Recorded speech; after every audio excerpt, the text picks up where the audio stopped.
मंच पर विराजमान जम्मू कश्मीर के गवर्नर श्रीमान एन वोहरा जी, यहां के मुख्यमंत्री श्रीमान ओमर अब्दुल्ला जी, आज के इस समारोह के केंद्र बिंदु रेल मंत्री और जो सदा सर्वदा आनंदमय रहते हैं ऐसे श्रीमान सदानंद गौड़ा जी, आप उनको हमेशा मुस्कुराते हुए देखेंगे।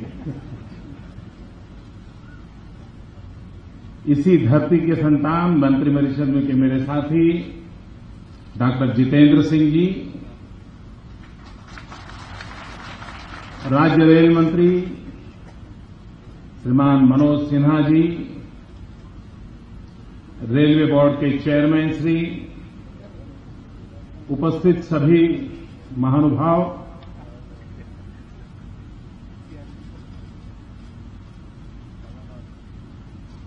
एक तरफ श्री अमरनाथ यात्रा चल रही है, बड़ा पवित्र माहौल है। दूसरी तरफ रमजान का पवित्र महीना चल रहा है और तीसरी तरफ आज माता वैष्णो देवी के चरणों में भारत भर से उसके भक्तों को लाने की सुविधा प्रदान करने का एक मंगल प्रारंभ हो रहा है। एक प्रकार से सब दूर एक पवित्रता का माहौल है और उस पवित्रता के माहौल में इस मंगल कार्य का आरंभ हो रहा है। मैं देश के माता वैष्णो देवी के चरणों में आने वाले करोड़ों करोड़ों भक्तों को शुभकामनाएं देता हूं और आज ये सुविधा ये सिर्फ जम्मू कश्मीर के लिए सुविधा नहीं है और नहीं ये सिर्फ जम्मू कश्मीर को भेंट है, यह भेंट पूरे हिंदुस्तान को है, 125 करोड़ देशवासियों को है जो जम्मू कश्मीर आने के लिए लालायित रहते हैं, जो माता वैष्णो देवी के चरणों में आने के लिए आतुर रहते हैं। ऐसे कोटि कोटि जनों के लिए ये सुविधा है और उनके चरणों में ये समर्पित करते हुए मैं गर्व महसूस कर रहा हूं और उनको मंगल कामनाएं देता हूं।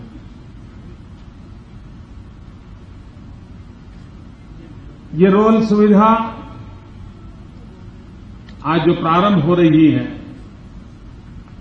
मैंने रेल मंत्री को सुझाया था कि दिल्ली से कटरा तक की जो व्यवस्था है और आगे चल करके और स्थानों से भी जुड़ करके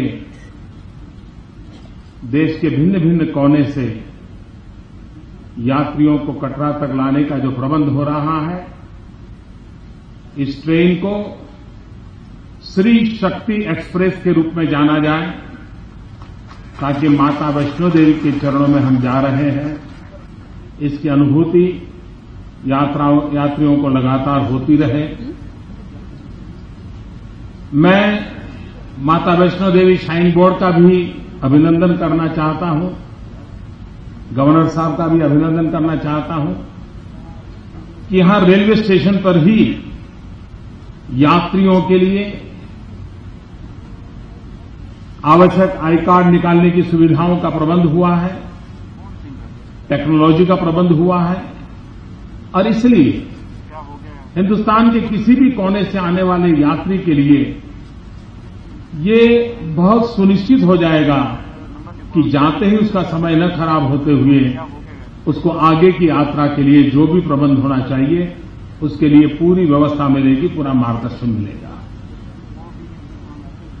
जब विकास होता है तो कभी कभार ऐसा लगता है कि वहां पर ये हुआ तो मेरा क्या होगा। जैसे मुख्यमंत्री जी ने जम्मू के लोगों की चिंता का जिक्र किया, मैं अनुभव से कह सकता हूं कि जम्मू के विकास को कभी कोई रुकावट नहीं आएगी। जब सुविधाएं बढ़ती है तो लोग भी अपने समय का सदुपयोग और जगह पर जाने के लिए करते हैं, और इसलिए जो सीधा कटरा आएगा वो जम्मू गए बिना जाएगा नहीं, ऐसा मैं मानता नहीं। और इसलिए जम्मू की विकास यात्रा और अधिक क्वालिटेटिव बन पाएगी, ऐसा मेरा पूरा विश्वास है।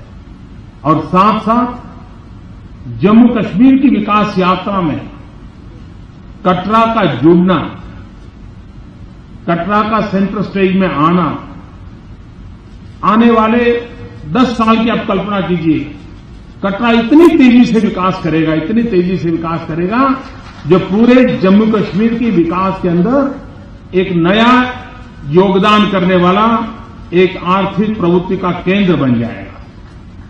जब व्यवस्थाएं विकसित होती हैं और विकास के केंद्र बिंदु में हमेशा इंफ्रास्ट्रक्चर का सबसे बड़ा महत्व होता है। जैसे ही इंफ्रास्ट्रक्चर बना, आप मान के चलिए कि उसके अगल बगल में व्यवस्थाएं विकसित होना शुरू हो जाता है। मुझे अभी बताया जा रहा था कि ट्रेन तो अभी आज शुरू हो रही है, लेकिन स्टेशन के अगल बगल व्यापारियों ने अपनी अपनी जगह बना ली है और काम शुरू कर दिया है, क्योंकि उनको समझ है कि भाई विकास के अंदर कैसे फायदा उठाना और विकास में कैसे भागीदार बनना। और इसलिए ये सिर्फ एक रेलवे है, एक यात्रा करने की सुविधा है, ऐसा नहीं है। ये एक प्रकार से विकास की जननी बन जाती है। और मेरे हिसाब से जम्मू कश्मीर को रेल से जोड़ने का अटल बिहारी वाजपेयी जी ने जो शुभारंभ किया है, उसको हमें और आगे बढ़ाना है। और आने वाले दिनों में बनिहाल तक जाने की जो व्यवस्था है, उसको भी आगे बढ़ाने के लिए सरकार प्रतिबद्ध है। इतना ही नहीं, हिंदुस्तान में पहली बार राज्य और केंद्र मिलकर के एक नवीन व्यवस्था को आज प्रारंभ कर रहे हैं। एक प्रकार से हाइब्रिड व्यवस्था है। रेल और बस की कनेक्टिविटी को कॉम्बिनेशन बनाया गया है। अब जो लोग श्रीनगर जाना चाहते होंगे, उनको रेलवे से ही रेलवे की भी टिकट मिलेगी, और कटरा से बनिहाल तक, जो कि जहां रेल मार्ग नहीं है, वहां बस की भी टिकट मिलेगी।